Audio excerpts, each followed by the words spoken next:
Hello, welcome to the channel. Subscribe, leave a like, and don't forget to write a comment. Enjoy watching. There's a certain silence that fills a room right after someone makes a smug comment, and everyone pretends not to hear it, a tight, skin-prickling quiet where the air turns heavier and the knives clink a little too loud against the plates. That's what wrapped itself around me the second my sister's voice cut across the dining room, casual as ever, her lips curling just slightly like she didn't mean it as an insult, but of course she did. "This dinner's for people who've actually built something real," Heather said, not even glancing my way, and I remember thinking it sounded rehearsed, like she'd said it out loud in front of her bathroom mirror before coming downstairs. I sat there, pretending the words hadn't punched me in the stomach, my fork halfway to my mouth with a bite of overpriced beet salad that now tasted like dust. She was wearing that cream cashmere turtleneck she pulls out when she wants to look elegant and untouchable, and her husband, Brad, laughed right on cue, like a trained seal in a Patagonia vest. He was talking about the renovation on their second home in Vermont, something about the wine fridge being delayed and how you just can't get good workers anymore. Mom nodded along, wine glass in hand, her eyes flicking toward me once like she knew something was off but wasn't about to get involved. I hadn't planned on coming. I'd said no 3 times, and each time Mom left me a voicemail saying it would mean a lot to the family if I showed face. Not showed up, but showed face. Like I was a blemish she needed to cover up for the Christmas card. And I was weak, I'll admit it. I caved. I put on a dress I hadn't worn in over a year, touched up my makeup in the car, and practiced a smile in the rearview mirror that didn't quite reach my eyes. The table was long and polished, the kind of dining room that smells faintly of lemon oil and generational wealth, even though we didn't grow up with much. Dad's retirement was the excuse, but this wasn't about him. It was Heather's show from the second I walked in. There were tiny name cards, artisanal bread that tasted like disappointment, and small talk so stiff it could have been laminated. Heather made sure everyone knew she'd booked the private chef. Brad made sure everyone knew they'd just switched to solar. I made sure to keep my mouth shut, at least until dessert. They didn't ask about me. Not once. Not when I said hi, not during the main course, not when I refilled my own glass of wine because the server was too busy making sure Heather's plate didn't have cilantro. I was just a shadow at the table, a piece of furniture they hadn't gotten around to donating yet. But Heather's comment, that little dig about people who built something real, that was the final straw. Let me tell you something about families like mine. They won't hit you in the face. They'll slice you open with smiles. They'll ask about your little project in front of 10 people. They'll call your independence concerning. They'll say you're so brave for doing things your way and then tell their kids to do the exact opposite. And if you succeed, they'll pretend they always believed in you. They'll rewrite the story while you're still living it. I didn't say a word when Heather dropped that line. I let the silence do the heavy lifting. The table shifted uncomfortably. Uncle Mike gave me a look from across the table, the kind only someone who's lived through the same bullshit can give. He used to run a drywall business until his liver gave out on him, and he's the only one in the family who ever told me, screw their paths, pave your own. I hadn't seen him in months, but his eyes told me he still remembered that conversation, even if no one else at the table did. Heather moved on quickly, talking about Ava's piano recital and how the teacher says she's a prodigy. I listened with a tight smile, nodding in all the right places, and I waited. I waited until dessert came, lemon tarts with raspberry coulis, because of course it was, and I placed my fork down gently. "This has been enlightening," I said, standing up. Everyone looked up like I'd interrupted something sacred. But I've got somewhere else to be. No one said anything at first. Brad blinked like I'd just spoken in Russian. Mom opened her mouth, probably to ask if I was okay, but I was already reaching for my coat. I kissed Uncle Mike on the cheek, thanked the chef, and walked out the front door with my spine straight and my heart pounding in my chest like a war drum. I didn't cry in the car. That would have been too easy. Instead, I turned the key, pulled out of that circular driveway that always made me feel like a guest in my own damn family, and checked my phone. 57 notifications. My screen lit up with a breaking alert from Forbes. Wellness tech disruption. Lauren Price named youngest CEO in industry history. My thumb hovered over the screen for a second before I opened the article. My name was bold. My face was there. My app, was listed as the top startup to watch this year. That was the night the missed calls started. And I haven't answered one yet. The worst part about being ignored isn't the silence. It's how loud everything else becomes in its place. The hum of conversations you're not part of. The laughter that seems to come just after you've left the room. The family photos you weren't asked to be in. Framed and centered on the mantle like a curated lie. In the months leading up to that dinner, I learned how to become invisible without even trying, and honestly, after a while, I stopped fighting it. I was tired, over-caffeinated, underfunded, and running on sheer spite, which, let me tell you, is a highly underrated fuel source when you're building something no one else believes in. It was the middle of one of those brutal East Coast springs, the kind where it's 40 degrees in the morning and 80 by noon, like even the weather can't make up its mind, and I was living out of a duffel bag. Crashing 3 nights a week on a busted futon in the back of a shared co-working space that technically wasn't zoned for overnight stays. Victor and I called it the lab, though it was really just a sublease basement below a dentist's office with one flickering fluorescent bulb and a smell that never quite stopped smelling like cheap Chinese takeout and printer ink. Victor was my co-founder, my right hand, and probably the only person who saw me clearly in those months when I felt more like a ghost than a human being. We met at a mental health hackathon in Philly 2 years ago, and while everyone else pitched buzzword-heavy platforms that sounded like recycled TED Talks, we locked eyes over a shared contempt for bullshit and an idea we couldn't shake. The idea became a wireframe, the wireframe became a prototype, and the prototype became ThriveSync, an app designed to do one very simple thing well: help people track and regulate emotional burnout before it implodes their lives. It wasn't flashy. It wasn't sexy. But it was real. And it worked. Still, nobody wanted to hear about it, not back then. When I pitched it to my uncle's friend who ran a VC fund, he nodded the whole time and then said, "Sounds like something my wife would use after yoga." When I told my mom we were launching an early beta with a mental health nonprofit, she said, "Oh, sweetie, maybe that'll help you meet someone who can hire you." And Heather? I don't think she even asked what I did for a living the last 3 times we saw each other. They all saw me as the odd one, the one who dropped out of grad school after 3 semesters, who dated girls for 2 years and brought exactly 0 of them to Thanksgiving. The one who moved out of the suburbs and into a part of the city where the parking meters don't even work. Meanwhile, Heather had her destination wedding in Napa, 2 kids with annoying names that sounded like startup brands, and a house with matching monogrammed everything: towels, pajamas, dog bowls, you name it. She had her success spoon-fed and served on a goddamn charcuterie board. I never had a charcuterie board. I had ramen with hot sauce and a dream no one believed in except me and Victor, and sometimes not even us. We were running out of money when the break came.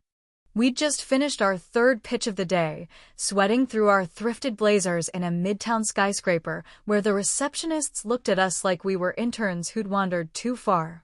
The guy we were meeting, some middle-aged ex-banker with a Patagonia vest and slicked-back hair, stared at our demo for a full 5 minutes before saying, "I like it. I'm in. Let's do 200,000 in seed." Now here's the funny part, and I'm going to sound like an idiot, but whatever. Let the comment section roast me. I turned to Victor and whispered, "That's about 25 million more than I ever thought we would get." Yeah, I said 25 million. I don't know why. Math wasn't my major. But the moment was too big to care. I could feel the shift, like the universe had finally opened a door we'd been pounding on with bloody knuckles for 2 years straight. We didn't celebrate with champagne.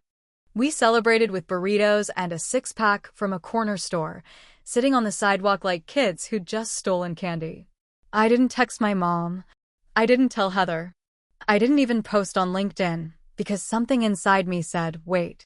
Wait until it's undeniable. Wait until it's everywhere and they can't unsee it. Victor wanted to go public right away, but I made him promise. Just one more week. We had the press release lined up, the interview with Forbes scheduled, the App Store optimization ready to go, even the logo redesign finalized. I wanted the silence before the storm. I wanted to sit across from my sister one last time and see if she could still pretend I didn't exist, because after this, she'd have to try a hell of a lot harder. I didn't say it out loud then, but I knew. The dinner was coming. The passive-aggressive invitations, the smile through gritted teeth, the comment that would dig too deep. I knew she'd give me a moment, and I was already sharpening the silence I'd serve back in return. The first thing I felt when I walked out of that house wasn't relief or even triumph. It was a weird kind of weightlessness, like I'd stepped out of my body and left some version of myself behind at that polished dinner table, still holding a fork in midair, still being overlooked, still pretending she didn't care. I didn't slam the door or make a scene, because that's not how you win with people like Heather. You don't scream. You don't cry. You don't even explain. You leave a blank space and let them fill it with their own questions, and that silence becomes the loudest thing in the room. The night air was cold but not cutting, and I remember pulling my coat tighter around me as I walked to the car, heels clacking against the driveway like punctuation marks. I hadn't spoken more than a dozen words all night, and none of them were the ones I really wanted to say. I didn't want them to know yet, not while their voices still held that condescension, not while Heather smiled with her head tilted just slightly, like she was doing me a favor by letting me exist in her curated world. The car was still warm from the afternoon sun, and as I settled into the seat, I checked my phone for the first time in hours. That's when it started. The first notification came from Twitter, a tagged post from an old classmate, something vague like, just saw who's trending, holy sh**T. I blinked, then opened the screen and watched as the numbers rolled in. The Forbes article was live, plastered across my feed with a headline that felt surreal even though I'd approved it myself just days earlier. Thrive Sync CEO Lauren Price becomes youngest woman to lead wellness tech unicorn. I laughed, not loud, not crazy, but the kind of laugh that sits just at the edge of a sob, because I knew this was the moment I had imagined 1,000 times. Except no amount of daydreaming could have prepared me for how fast it would come. CNN picked it up. Then Bloomberg. Then a push alert from TechCrunch. I wasn't just someone's little sister anymore. I wasn't the family dropout, the awkward one, the girl with too many ideas and not enough structure. I was someone. I was seen. The calls started 3 minutes later.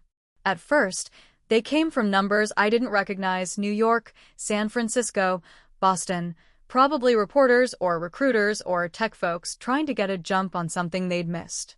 Then came the texts. Then the voicemails. Then Victor's name lit up on my screen again and again until it just became white noise. I didn't answer. Not because I was mad or ungrateful, but because I needed a second to breathe. To be alone in the middle of this explosion I'd quietly orchestrated for years. I wanted to taste the moment before it got swallowed by the next obligation. I sat in the car outside that house for 23 minutes, I remember, because the dashboard clock didn't change its flicker pattern until I finally drove away. The neighborhood looked the same as it always had, all hedges and matching mailboxes, but something in me had shifted permanently. They wouldn't look at me the same again, even if they tried. And I wasn't going to let them. 10 minutes into the drive, I got the text. It was from Heather. No punctuation. No warmth. Just a clean little jab in a tiny rectangle of pixels. Congrats. Didn't know you were still doing that app thing. I stared at it for a while, thumbs hovering, thinking of every perfect response and deciding on none of them. Because what do you say to someone who's never really seen you, not even when you're standing right in front of them glowing like a neon sign? Heather could have picked up the phone, but she didn't want to hear my voice. She wanted to manage the optics, control the narrative, tell herself that it was still small, still that app thing, still a fluke. But it wasn't a fluke. It was the result of 2 years of sacrifice, of working through weekends, of crying in a co-working space bathroom at 2 in the morning because our servers crashed again and we couldn't afford a full-time engineer yet. I didn't respond. I scrolled. There were other texts, high school friends, old coworkers, even a couple of exes crawling out of the woodwork like roaches smelling opportunity. One of them asked if I needed help scaling. Another sent me a link to his latest podcast episode and said I should be a guest. The same guy who ghosted me after telling me I was a little too intense. I blocked him before I could even feel the irony. Victor called again. Still, I didn't answer. The silence was too good. I wanted to sit with it a little longer. And then came the voicemail. It wasn't Heather this time. It was Mom. Her voice came through the speaker, shaky but careful, like she'd rehearsed it twice before hitting send. Lauren, she said, we saw the news. We didn't know. I mean, I guess we knew you were working on something, but not like this. Your uncle wants to talk to you. Can you call me back?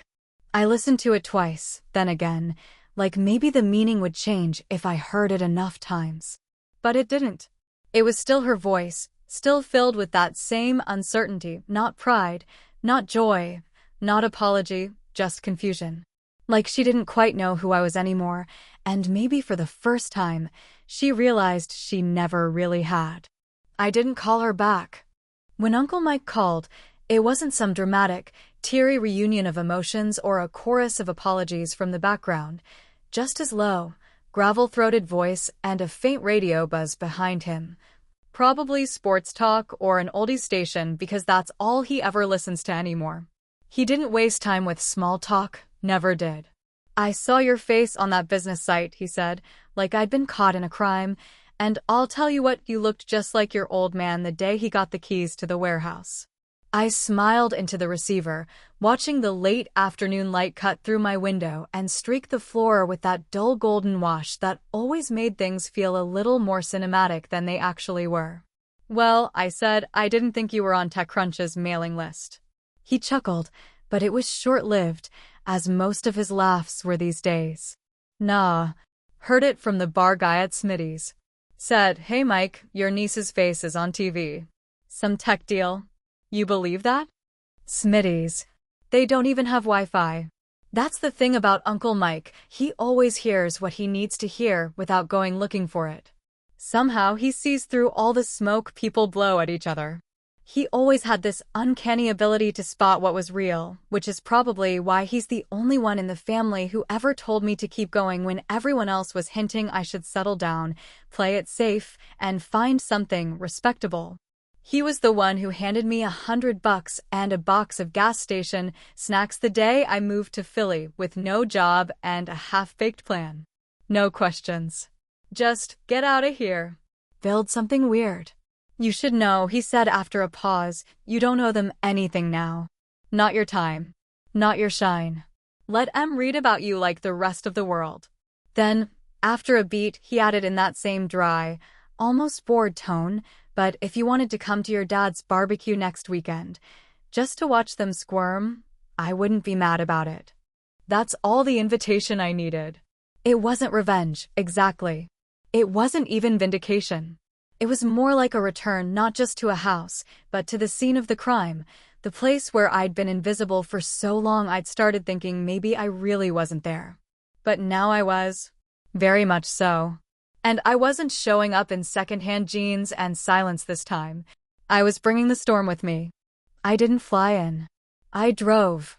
Something about the long drive gave me time to recalibrate, to stretch out the satisfaction that was still blooming inside me like some slow, stubborn sunrise. The closer I got to the neighborhood, the more I felt that old tension settle into my stomach, not nerves, but muscle memory. The kind that kicks in when you're walking into a room where people have already decided who you are. The house looked the same as it always did, over-landscaped, a little too symmetrical, with plastic Adirondack chairs that never saw real use. But this time I wasn't walking up the path wondering if I belonged. I walked with purpose, wearing a pair of black designer boots that cost more than my first car, hair pinned back sharp, jaw set like I'd carved it from stone. Mom opened the door and blinked like I was a mirage. "Lauren," she said, as if surprised I showed up at all, though we both knew she'd refreshed her phone a dozen times that morning checking for updates on me. I kissed her cheek, tight-lipped, and walked past her before she could say anything else. The backyard was full of familiar faces pretending not to know too much, neighbors, cousins, a couple of Dad's old coworkers, everyone pretending like I was still just Lauren who couldn't make it to Christmas last year because she was busy with some project thing. Except now, they all knew. They'd seen the articles. They'd heard the name. They'd Googled Thrive Sync and maybe even downloaded it, though God knows they'd never admit it out loud. Heather was holding court near the grill, wearing some pale sundress that probably had its own PR team and smiling that tight-lipped, eyes-too-wide smile that said she was ready for a photo but not for a conversation. I saw her clock me from across the lawn. Her eyes flicked from my boots to my bag to my face, and for one beautiful second, I saw her crack. Just slightly. The corners of her mouth twitched, and the hand holding her wine glass stiffened. "Lauren," she said, like she was reading from a script. "Wow, you look successful."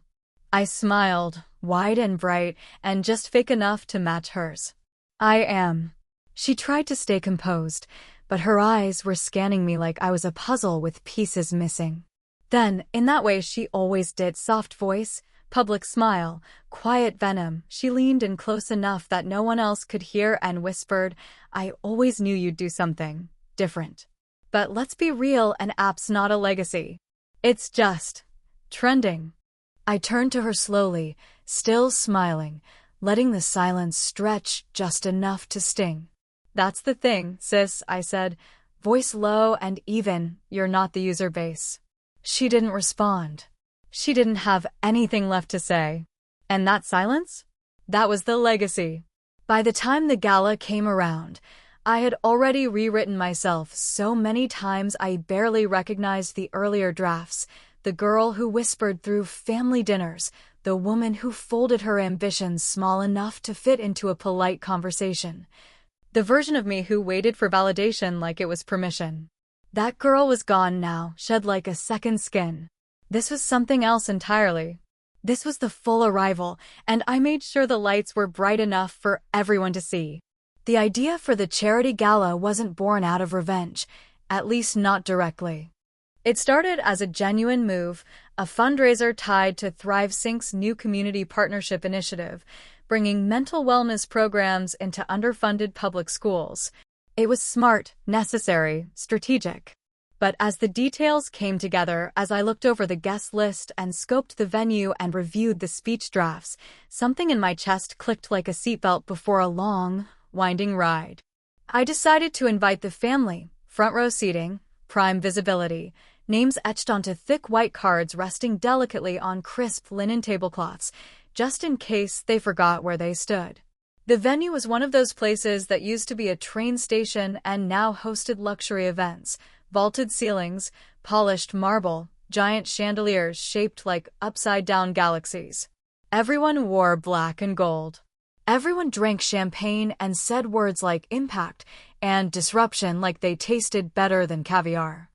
And I stood there in a sleek black dress, mic in hand, heart steady, while they clapped before I said a single word.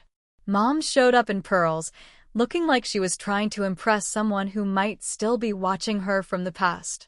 Dad wore a suit that didn't quite fit, eyes scanning the room like he was looking for someone to explain it all to him. Heather wore something muted and tasteful, probably designer, probably borrowed from one of those curated wardrobe services she swears she doesn't use.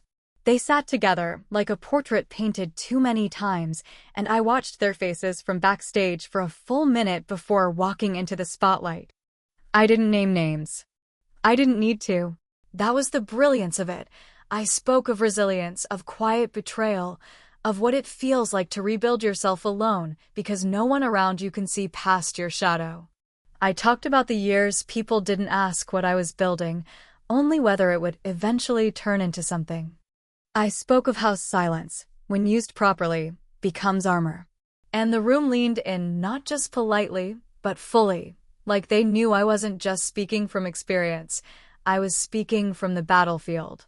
And Heather? She knew. Oh, she knew. She kept her face still, mouth fixed in that tight half-smile she wore like a shield, but her eyes told the truth. The slight flinch when I mentioned the people who called my dreams projects. The twitch in her jaw when I said, sometimes, rebuilding starts with realizing who is quietly rooting for you to stay small. The smallest shifts, but they were there, and that was enough. I didn't need to drag her name through the dirt. I just handed her a mirror. They clapped when I finished, not politely, not out of obligation, but with the kind of intensity that says something finally landed in their chests. Strangers stood up. Colleagues nodded. My team looked at me like I'd just carried the whole room on my back. And somewhere in the chaos of sound and camera flashes and applause, I made my way down the stairs toward the people I'd spent my entire life trying to impress. I hugged my dad, careful not to wrinkle his jacket. I smiled at Heather, nodded once, didn't stop walking. I reached my mother and wrapped my arms around her, long and tight, like it might have meant something once. She leaned into me, just slightly, her voice catching when she said, "You looked powerful up there." I didn't say anything, just held her a second longer, and as I pulled away, I slipped the envelope into her purse, not hidden, not forced, just there. She didn't notice until later. And when she opened it, maybe expecting an olive branch or some long-winded, soul-cleansing letter, she'd find nothing. A blank sheet of thick paper. No ink. No apology. Just space. I never planned to explain it to her, but I knew she'd understand in time. They say forgiveness is powerful. I didn't write one. The envelope was empty. Because sometimes, silence is louder than screaming. Sometimes it's the last word. After the speeches ended and the room turned to mingling and half-hearted small talk, I made my way outside. The air was cooler than expected, the kind that wakes you up just enough to remind you you're alive. I stood on the steps of that grand venue, alone for a second, and looked out at the street where black cars lined the curb like obedient shadows. My phone buzzed in my hand, a message from Victor. Dinner? Just as this time. I didn't answer. Not right away. Instead, I looked up at the sky, quiet, wide, uncaring, and smiled to myself. Because sometimes, not answering is the answer. And not everyone deserves a seat at your table.